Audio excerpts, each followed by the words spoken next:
when you can find yourself someone that will mentor you in business and tell you what you need to hear, not what makes you feel good and not what benefits them, then you can go far in a business. I can tell you, because without Shawn, Jamie and I wouldn't be where we're at. I know he hates when we say this stuff, but I can't thank him enough for what he's done for our family. I didn't always like what he said to me, how he said it to me, but the only reason I stayed and I'm with him and I'm loyal to the end with him is because I knew whatever he was telling me was for my own good, not for his. And so, guys, I promise you, listen to what he has to say. If you take just any of it, it'll make you more money. But Shawn, are you on, buddy? I appreciate you hopping on. I love you. And thank you for sharing time with us. I love you too, Frank. I appreciate it. I heard you screaming. I was excited. I know what the hell was going on, but something was happening because you were screaming and yelling. So I was all kinds of fired up. Well, first of all, thank you all for your time. I think that's it's always important. I know that everybody has stuff going on in life, and while some people like to think they're self-important, your time's not more valuable than mine, and mine's not more valuable than yours. Mine's mine to do with what I choose to do, just as yours is yours. What we're going to talk about, though, what I'd like to talk about tonight is really what we're taking our time doing. And I think I had a kid I used to coach reach out to me today. He's 17 and he got a full ride to one of the best programs in the country, Division I baseball schools. And he's excited. And he says, "Can you give me some advice?" And I said, "Sure." He's like, I'm really nervous because this is a huge opportunity for me. And he's like, "And I don't want to screw it up." I said, "Oh, you could screw it up. Believe me." And he said, "What's your advice?" I said, "All the little stuff you've done your whole life to get to where you are today, everything you've done. You've eaten right. You don't smoke crack. You don't get high. You don't drink a lot. You're motivated by this game. Like all those little things, when you start having success in college, which you will, you'll be tempted to forget them. You will. Or why are you going to play college baseball?" I was like, "I want to play professionally." And he goes, "Do you think I can?" I said, "I know you can, but most people won't." So the problem in our business, Frank and Jamie and everybody, is that most of us are still trying to overcome this. Either I did a little bit, so I should slow down. I didn't do anything, so it's terrible, I should slow down. We're fighting ourselves. And I know that that's so cliche, except, dude, it's what holds people back. At the end of the day, the only reason I built this successful company, and we built a successful company, but I decided to leave where I was at, and we're going to do close to $1 billion this year. And this industry has been around in the simplified issue space for 50 years, 50. And nobody's come anywhere close to doing what we're doing, and nobody ever will, is because all the little things we were doing 10 years ago, I still do them now. It's what I do. I ain't too big to do any of it. I outwork people. So I don't know most of you. You're probably more talented than me in most ways. Honestly, you're definitely more talented than me in some ways. I'm more talented than you in some ways, but I work really hard and I believe in me. I believe in me. God's got me. I believe in me. I'm not worried about I believe in me. And the reason most people stop doing the basic things is they lose belief in themselves. This is an easy business. If I don't have the numbers, I don't need to go through them. But if you said, I have a young man who works with us, been working with us 2.5 years. I said, "Why don't you sell 40 grand a month? You sell 11 grand a month, 14 grand a month. Why don't you sell 40? I didn't ask him about 18, 19, 20, 40. We launched the cruise. We said, "Hey, we're doing a cruise." He goes, "How much do I have to do a month?" I said, 40 every month. He sucks at math because he only has to do 33 every month to get 100. But I told him 40 because I know he sucks at math. He goes, 40? I go, 40 every month. That's how you qualify. He's like, "All right." So in July, he did 42. In August, he did 48. He had never done 14. So I said, "Dude, more than 14. I said, "Dude, please tell me what you did." 6 days a week, 14 hours a day I worked. I said, "What was the worst part?" He goes, "Not doing the things I used to do that I like to do." And I said, "Okay." I said, "Was that hard for the first week?" He goes, "Yeah, it was. It's still kind of hard now. And it's kind of lonely, but I want to get ahead. I just need to get ahead." So we have such an amazing business. The problem is that, he doesn't really have any bills either. So actually, he's got a leg up on all of you. He's 20 with no kids, no wife, no mortgage. He ain't got no debt, didn't go to college, no student loans. Mom has a job. Stepdad has a job. He ain't got to support mom. His sister's taken care of. He ain't even got a cat. So why does he keep working? Because I'm like, dude, at some point in time, you have to decide what you want the rest of your life to look like. So what I think you need to do is figure out what are the small things that you don't do, you know, in our business, because they are small. Buying leads is small.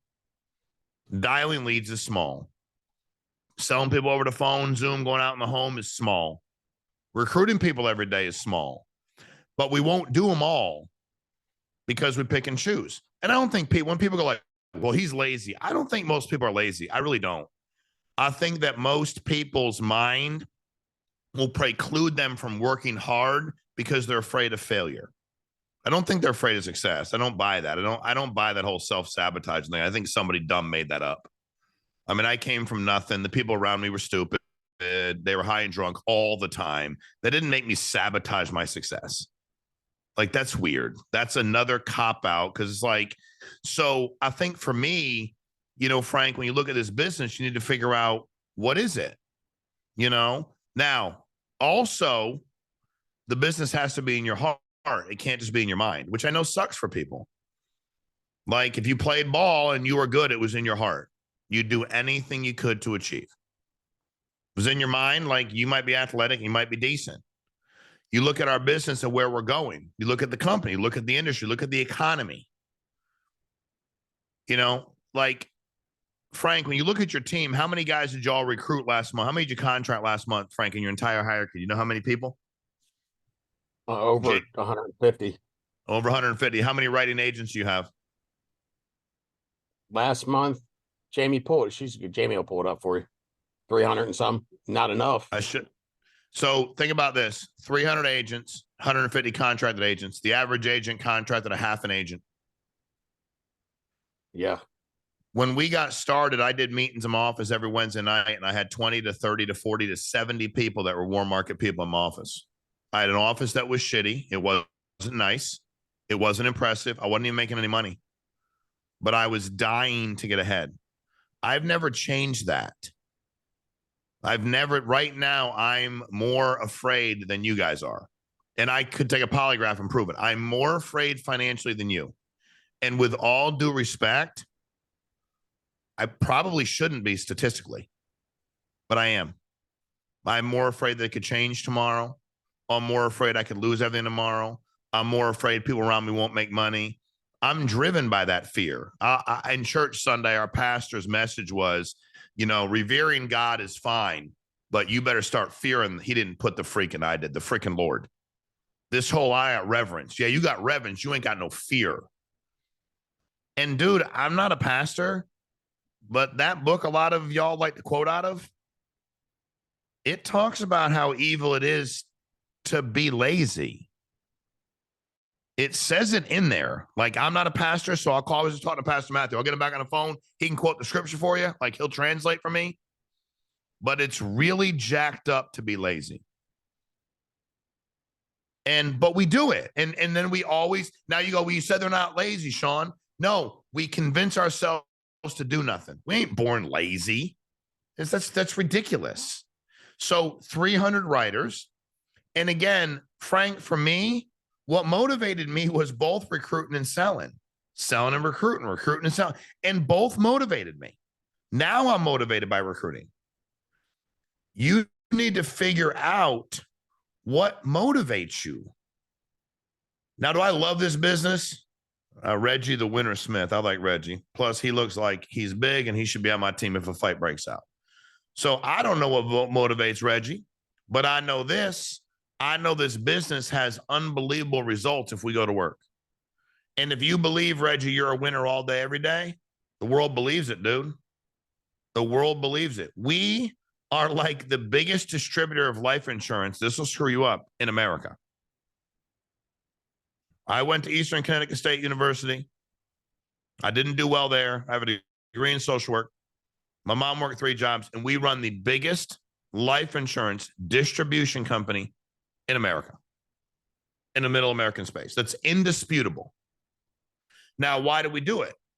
What's our number one strength, Frankie, as a company? Diversity. Diversity. We look like the world looks. But if we don't go to work, it don't matter. I still, Damon John to this day, I texted him the other day about something. They're like, he texts you back? I'm like, hey, he's cool, dude. He'll text me back. Like, I don't wear him out and bother him. But when he said leaving that event, you guys will do things nobody's ever done because of how diverse that group is. I've never spoken to a group that diverse in life insurance, financial services. But it doesn't matter if you don't go to work. And the other thing is that, I'm just telling you, if you don't do nothing about it, you can't complain about it. And that's what a lot of us, we want to complain in a minute. You go 380 is not a lot, Frankie. I get it, but it could be worse. But here's the question, Mike. How do you get yourself, Angie, how do you get yourself to see this thing, your business, not Frank's business, not Jamie's business, not my business, your business? How do you get yourself to see your business so big that it scares you? And Reggie, how do you say to yourself, if Frank got 300 agents, why can't I get 500? And the sad thing is, if some of you wanted to have a picnic or had a family event or we're going to do something, you could probably get a couple hundred people to attend. Kali, you could. Where are the agents? Where are they at? Now, why don't we recruit? What's the number one fear? Why don't people recruit, Frank? They're afraid to be judged. They're afraid of their idiot, broke friends and their opinions. My friends were idiots and broke. They didn't have the right to have an opinion about my finances, nor did I have a right to have an opinion about theirs. If you would talk to everybody, now, it also has to become a crusade. And Jesse, at some point in time, you got to figure out what that means for you. This is a phenomenal industry. The problem is it pays really well on one or two apps. So you can write 2 apps, quit working for 2 weeks. But Elias, what do you want to do, dude? What does the next 50, 60, 70 years look like? Because that'll be dictated by what the next couple of years looks like for you. And people are always out there working to take away what you got. So it's like, what are we doing? Like, what small things could I do? All right. The average agent's nervous, right? Hey, Marisol, how long Marisol work with us, Frank? Do you know? She's been here 8 months. I mean, she was at 8 conference, months. so at least 8 months. Marisol, would it make you nervous to spend $2,000 a week in leads? Raise your hand if it's a yes. Would that make you nervous, $2,000 a week? Can she hear? Yes. That'd make you nervous? Yes? Okay. Make her nervous. How many of you would be nervous about $2,000 a week in leads? Be honest. Most of you, because most of you are not doing it, right? Like, let's be honest. It's okay. Chap, you buying $2,000 a week in leads? Is that your name, Chap? CHAPP? I can't hear him. Why can't I hear him, Frank? We got to mute it because. Oh, you got to mute it. My bad. I wish I could. Is that his name? What's his name? I think it's Douglas Chap. Douglas Chap. Hey, tell you what, Chap's cool. You should rename. I like that. You should name yourself Chap. Huh? Chappelle. Oh, that's Chappelle. Okay. That's Chap's a badass name. I have another kid. I named that kid Chap. Nobody's named Chap. You know what I mean? It's an athlete's name. But here's the thing. Most of us, Marisol, that's that hurdle. How do we overcome that? Now, we're nervous to do that because we think, I'm going to spend the $2,000. I can't see it coming back. Because if I told you, Marisol, with 100% certainty, worst case scenario is would you break even, but you can make 1,000, 2,000, 4,000, you would do it. Except, and I understand that part of you is that, but if I do that, what if I don't, what if I just lose that money? And that's that mindset, that scarcity mindset where you can't get ahead because you might want to recruit me, Tanisha, but I might live 4 states away. I might want you to fly in and see me, come to a meeting. I might want you to meet my friends. Then you might go, well, how much is the flight? How much is the hotel room? Then I might need leads. I might not got no money. And then you're like, well, I can't help you with that. because that we can't see it. When we launch a company, I'm going to tell you all something that you understand this. We literally didn't make $1 in profit for 3 years. You can pull my tax returns if you want, Marisol. Not $1. And we launched the company. I had $700 in my bank account. I lived in a house where I paid $900 a month, 2 bedrooms, 2 kids, boy and girl, couldn't share a bedroom. So it means I had no bedroom. Car with 300,000 miles on it. Frank, you ever go to my old green, fluorescent, purple, blue house over there on Onegal Street or no? Very first one I lived in? I think, isn't that where we shot the trainings? What was the live trainings? Remember we did them? Oh, they couldn't have done it in that house. But guys, you have to understand that I wasn't pretending to be anything I wasn't. And I was working 6 days a week. And then when the team started getting bigger, I kept working 6 days a week. And now we're doing what we're doing. I'm still working 6, 7 days a week. But Marisol, if I could convince you to believe in yourself to that level, you would say, you know what? Worst case scenario is I break even. I can deal with that. And if you put the work in, that would be the worst case scenario. Now, you might go, I don't believe that. That's your lack of belief in you. What if you talk to 30, 40, 50 people a week about our business? But Frank, this is a beautiful business, but some people stay on this wheel forever. They never get off it. They never get off it, Tanisha. They just keep going like, I want to believe so much in me, but I can't. I want to believe so much in me, but I can't. And fear strikes them. They ain't got no damn fear of the Lord, but they have fear of leads, fear of their neighbor judging them, fear of the client saying no, fears that are completely irrational. They're completely irrational. They're void of rationality. So how do we change that? One person at a time. Who sells the most here, Frank, on a monthly basis? I mean, we got Jesse, Josh did 70,000 last month. Farzan's a new agent. I mean, Jesse did 60. He's a new agent. We can't do Farzan. Yeah. He ain't got no camera. I don't trust nobody with no camera. I don't trust T. Scott. I don't trust Jeremy Waller. I don't trust Reggie Elliott. I don't F with people that turn their camera off. I don't mess with people I don't mess with tricky people. Do Jesse. No. Where's Jesse at? How much Jesse spent on leads, Frank? Jesse, unmute yourself. How much you spend on leads, buddy? It's been about 9 to 10 a month. Okay. How much you issue last month, Jesse? Last month was close to I think 39 last month. This month 54. Okay. How long you been with us, Jesse? Full time since March. March. First month when you were full time, what'd you spend in leads? How much? Full time, the first month like 5 or 6 grand, and then yeah.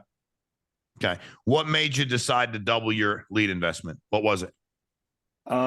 Because I started winning. I started selling, and I'm like, well, if I'm selling this, let's get more leads. There you go. Now, do you think you would have been winning from the start if you were spending $1,200 a month instead of $5,000 a month? I tried that part-time and I was not winning. Okay. You can't win that way, guys.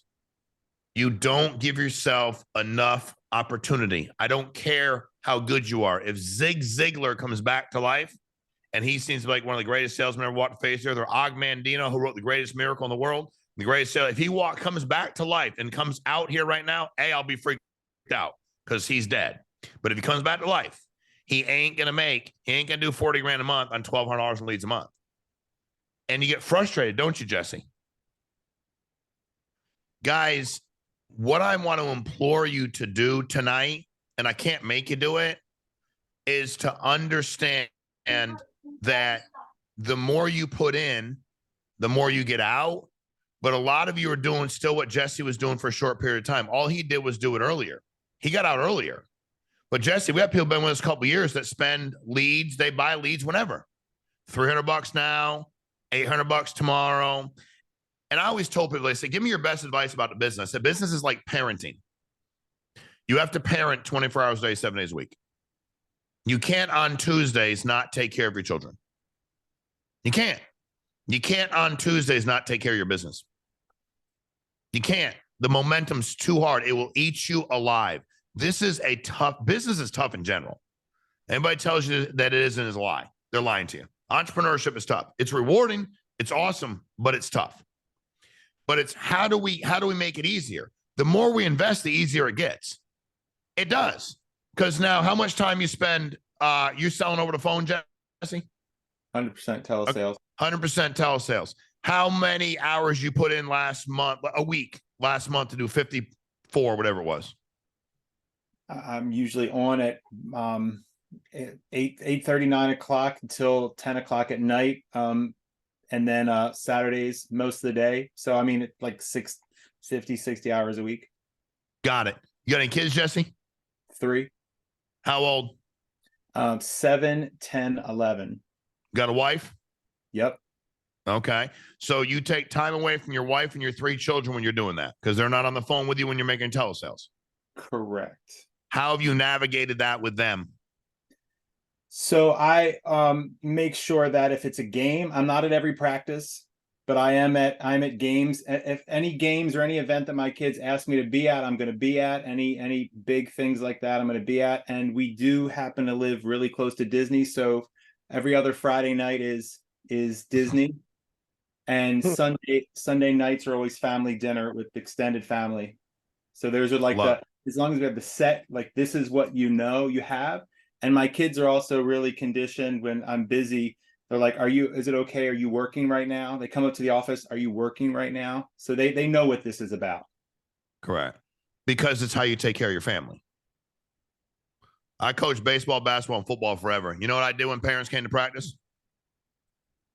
I told them to get a job. Hey, bro, why don't you get a job? That help your kid out. A, I don't need you to help me coach. I know what the fuck I'm doing. B, you need to get your ass a job. You had too many practices. And if your wife's taking care of you, but you better need a job because you're going to be on your own. You need a job. And I ain't giving marital advice because I don't know how to give marital advice, but I know how to get you screwed up advice. My point is, Jesse, we have too much of that, though.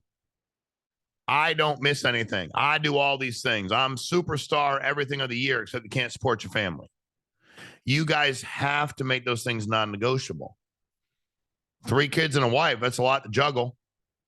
6 days a week. You do this, are you on dials, Jesse? Do you do dials like as a team? Yeah. Yep. Okay. Jesse, how many people are on those dials? You got 300 agents. How many are on there when you get on in the morning, Jesse? And how many are on when you get off at night? Probably in the morning we get I guess around 20, maybe 30. 30 out of the 300? Some days there's more, some days there's more. I'm going to start drinking again. Y'all going to be responsible for me losing my mother effing sobriety. Give me some crack, Andrew. Go down the street. Yep. Give me some crack. I'm not far from Fort Lauderdale. I'm going to start smoking crack. Frank, you be in charge of the company. It's happening. How many are on at night at 10 o'clock, Jesse? Don't sugarcoat it, Jesse. Less. A lot less. Now, here's the deal. Here's the deal, guys. Gary, Elias, all of y'all, Vet. Dude, I get it. But what Jesse said is life doesn't happen to him. He controls it. Life happens to undisciplined people. That's what happens. So you get off today and you figure out, what do I really want out of this thing? What's my schedule really going to be? How do I tell the people in my family or my life? I call them stakeholders. Everybody that's in your life that's a stakeholder, kid, spouse, mom, dad, whatever, you have somebody else you're taking care of, community, whatever the deal is. At the end of the day, you have to make sure you have all that together. Then you commit to it. And dude, 90 days, man. See, that's what I love about where we are this time of year. October, November, December. What will you do in the next 3 months? Because the next 3 months will dictate your life. Because it's a long mother-freaking time. And what makes me nervous is how the time just keeps passing y'all by. And for me, If I'm selling less than 40, 50 grand a month, why would I not be on the phone? Should I be on there? If Jesse was on, I'd be on at 6, 7. Dude, you're broke anyway. That was my conversation with myself. Like, you're broke anyway, Shawn. Like, what are you doing anyway? Get on there. I remember somebody said to me, do you remember when you were in the field? I said, yep, full time. They said, man, did you work out? I was like, yeah, I worked out at Cinnabon. Dude, I was like 55 pounds heavier. And I was not mad at myself. I was broke. I was fine being overweight and out of shape. I was not remotely trying to be ripped and broke. I was like, I'm going to eat Cinnabon, Burger King, McDonald's, and sell 40K a week. Because my priority was not that. And I knew that that window was short-lived. And I knew that I had to be on the road, Jesse, because we were in the home. And I'm going to say this to you because maybe this will hopefully get you to understand this. And maybe you'll be like, dude, I didn't realize that. We're so blessed. Frank and I would get, because I want to explain this to people, they can't fathom it. Like these guys nowadays. We would run 10, 12 appointments a day, drive hundreds and hundreds and hundreds of miles. I'd leave my house at 5 a.m., get back at 11 p.m., Jesse, because I was driving. Paper apps. We'd wait a week or two to find out if they were approved. And if they were, we have to go back out to get stuff signed. I had to fax them in. And I did that 5 days a week, 6 days a week. Dude, it was legitimately 14. I mean, it was 14 hours a day, 6 days a week. My commission was 55% mortgage, 38% final expense. Like, but I went to work. But to your point, Jesse, I invested. My kids too. My kids knew. Dad, are you on the phone? I'd be like, what's it look like? You want to call, Dad? I'd be like, no. I'd be like, at least I don't have to pay for college. Because if you think I'm not on the phone right now, you ain't going to go to college. I don't have to worry about that. You ain't that smart. Like, yes, I'm on the phone. But I was doing it for them. And the thing I know about this business, Frank, is you only got so much time, dude. And a month becomes a year, becomes 2, becomes 5. And some of you may have been with us a year or 2 already. And you might be like, look what's happened. The time's passed me by. Well, don't worry about it, dude. You can change it tomorrow. I bought my leads. When you bought your first 8, 9 grand of leads, Jesse, in a month, did you have a bunch of money in the bank? I did have some money. I would. You don't have to apologize. Yeah, I did. I did have some. Yeah, you don't have to apologize for that. Now, here's the question, Jesse. What do you say to somebody that doesn't? What do you say to me? If I started, I started with $700. I had a credit card. You're mentoring me, Jesse. What do you say to me? I go, Jesse, I'd love to buy some leads, dude. I just don't have that much money. Do you have a credit card? I do. Do you believe enough in yourself to invest in yourself? Man, I want to. I don't know if I do, but I want to, Jesse. If you knew you couldn't fail, would you? If I knew I couldn't fail, yes, Jesse, I would. Okay, well, I'm not going to give up on you. I'm not going to let you down. So if you promise to not let yourself down, let's jump in. Let's go all in together and let's do this so you can reach the goal that you said you wanted to reach. How many people do you have on your team, Jesse? Active writers last month and 9 writers last month. Okay. How many did you recruit last month? Last month was, I think I recruited 18. Okay.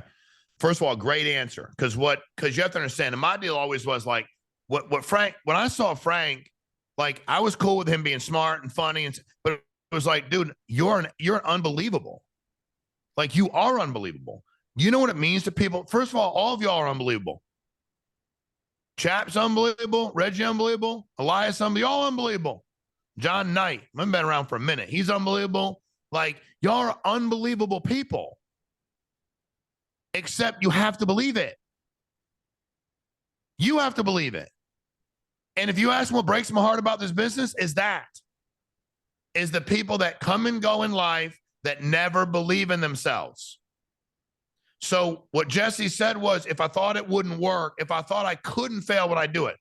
Well, dude, listen, if I thought I couldn't fail, John asked me to give him 100 grand and I cannot fail and I get my money back plus something, I'm in. But the more important thing he said was, dude, I ain't going to give up on you. And I think the only thing I would add to that is, dude, I see it in you. You need to see it in you. That's the only thing Elias, I see it in you. How much Elias sell last month? He's shaking his head. No. He sell anything? Unmute, Elias. How much you sell last month? Like probably like 4,000 or 5,000. To be honest with you, Are you working with us full time? not really right now. No, What are you doing for work? I just started as like a bartender. You look sharp as shit. Are you sharp? I think so. Yeah, I've been told that a lot. Too smart. Who just said Under that? Kendall Kendall. Kendall Clark. Kendall, what's up, dude? What's up, man? How you doing, man? I'm doing great, bro. Good to hear your voice. Let's see, you got that very white voice going on. Jesus. Man. It's called sinuses, Mike. It's called sinuses, Shawn. The sinuses. Yo, I'm doing good. I was like, damn, I don't even want to talk anymore after that. Elias, here's the thing, dude. You have to, because again, I fought this for a while. I wasn't like Jesse. I had no money either, dude. I was working my job and I kept running back to my job. But at some point in time, it's like, what if he just put in 2 weeks, Frank, did nothing but sold, dialed like a madman, got on the phone, because you'd get rid of that bartending job real quick. You started making 10 grand a week with us. I mean, it'd be gone. You wouldn't even think about it. Not because it's like, you might still be like, hey, dude, I'm not fired up about bragging about being an insurance agent. I know he's sharp as can be, William. That's why I'm asking him why he only sold 4 grand last month. I don't need your damn validation. I know what the hell I'm doing. I've run the company for 9 years. You know, I'm just playing with you, bro. But it's understanding, Elias, that, you know, I see it in all of y'all, man. And I tell you this is what I know. Sales conferences we did last time. Somebody asked me today, what was the best sales conference? I was like, you mean after Maryland? And they're like, no, I mean all of them. I go, yeah, Maryland was a completely different level. You mean after Maryland? Because the energy that y'all have is different.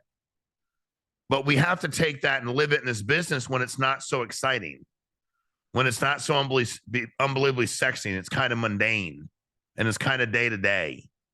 And Jesse, you need to keep continuing to talk about what you're doing, because your method and your message is unbelievable, dude. And the only thing I add is you got to believe in it. Like, I want you to win so freaking bad, because it feels so damn good when you win and you get to walk in and look at the people that you're winning for. Dude, it's life changing. And I want y'all to feel that. So, but it's the basic stuff, Frank. It's, you know, we did a call the other day for a smaller group. And I said, dude, we were fighting early on. We drove, you know, I mean, Frank used to drive to Connecticut 5 hours to a meeting. You get people now, you're like, hey, we're doing a meeting. How far away is it? I'm like, you tell them, oh, that's about an hour for me. I'm like, huh? Yeah, I can't make that. That's about an hour for me. But dude, we were starving. We did anything. Oh, Dominique Rogers just jumped on. What the hell's this? This is an old school party. Dominique knows. We drove everywhere. 10 hours in a van to North Carolina. We were all over the place. But guys, this business is easy, but it's also easy to screw it up. And there's, you know, the great thing about FFL, and I say this with pride, is this is no like you've been, you know, my mom knew this one. I've been here X amount of years. Pay me this. Bro, go to work.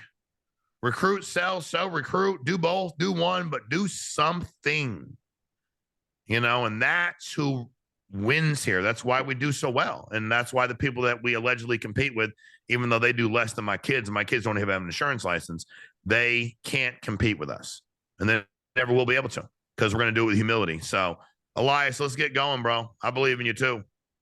I really do. Frank, I appreciate you, buddy. Appreciate you too, man. Anything else, Frank? Any last question that you want me to hit on, or is that good? Well, I did one thing, if you could. I remember you. I don't even know if you remember. We went to the Eagles-Giants game in Philly. Yeah. How could I not forget that? How could I forget? How could I forget that? Actually, I don't know where you're going with this, but I do remember it. Yes. Not the parking lot guy. Well, I'm talking about. Got it. So we had a conversation on the ride up, and you were like, you asked me how much I was selling, and I told you like 25 or 25, and you asked me how I was doing. I said, good, we're good.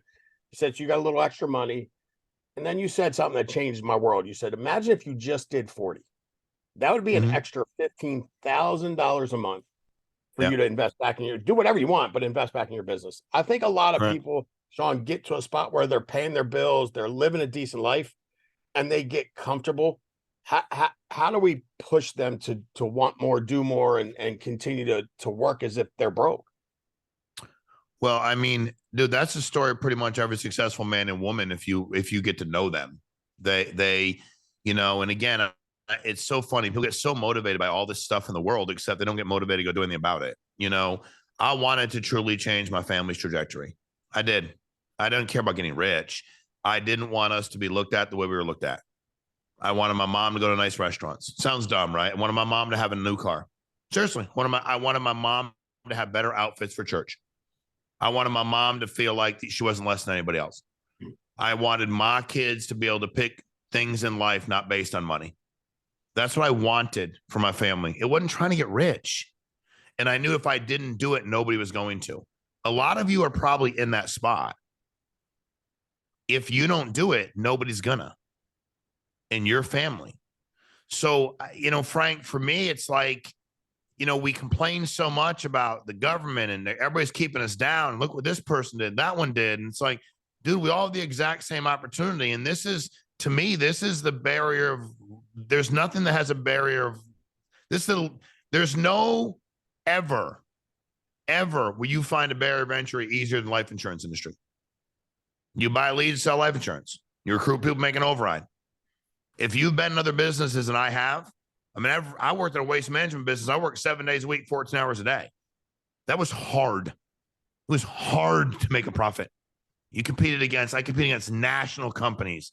You could never keep up. And they had no empathy. They just wanted to crush me. And this industry has such a low barrier of entry. But Frank, you were doing what a lot of other people do. And all you can do is talk to them about it, man. That's all you can do. We can't make anybody do anything, but be real with yourself too. Don't be, everybody's got a dream board. I'm like, dude, that's a nightmare board. You're never going to have that shit. Not with your work ethic. Get uncomfortable. Get emotional about it. There were times that I cried about what I thought I couldn't give my kids. There's nothing wrong with that. I cried. I was broken down. I wanted my mom to do better. I wanted my brother to do better. And honestly, truthfully, I want to go back to where I grew up, and I wanted to shove it, excuse my language, but I wanted to shove their opinions up all their asses. You want the truth? That's the truth. Stop talking about my mom, what we didn't have, what we couldn't afford, where we lived, all of that. Every bit of it. And then do it with your head held high. That was what I wanted to do. And it wasn't about getting rich.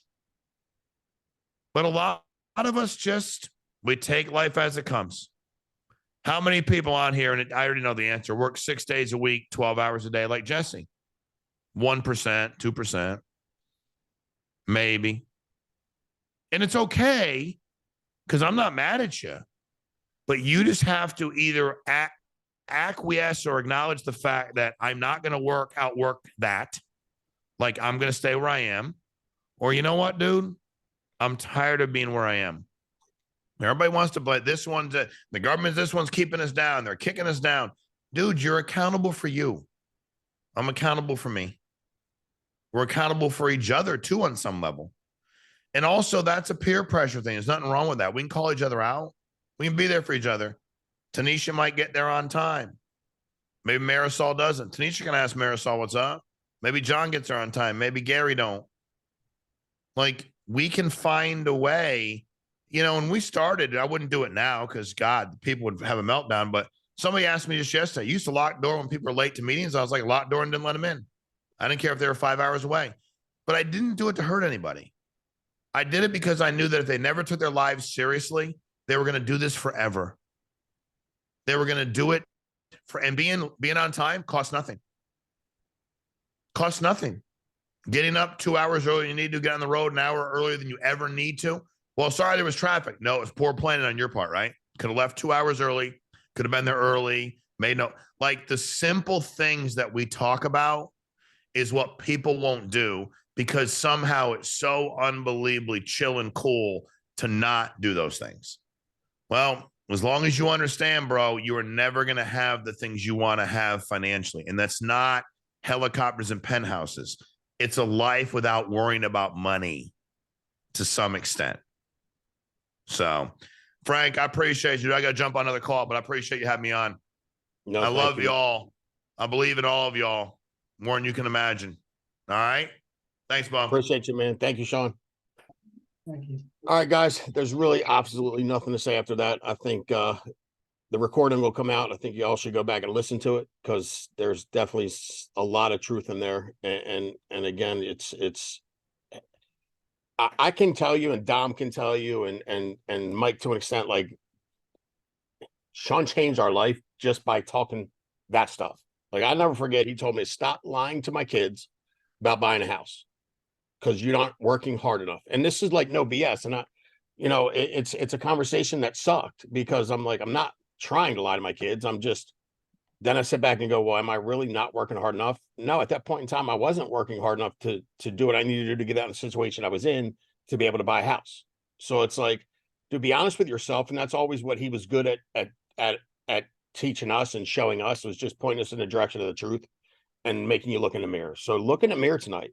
Did whatever he say, did anything he say strike a nerve? Because if it did, then you can make the change and you can make it quick. It doesn't have to take long. I mean, there's too many people on this call that have started making money fast to where if you've been here for 2, 3, 4 years, tomorrow you make the decision to change the way you're working, the way what your trajectory is, it'll change. But you got to make the decision. So thank you all for hopping on. We had 100, Jamie said 182 on tonight. I think that's a record by far. And obviously it helps when we have Shawn Meaike on. But guys, let's commit to being on live dials. The more we have on live dials, the better off we all are. The more, again, the biggest attribute we have is the diversity we have. Different people, different types of people, looking people, different walks of life. That means we can reach a lot more people. So I appreciate y'all for hopping on. You make it a big week. Love y'all. Appreciate y'all. See you guys next week.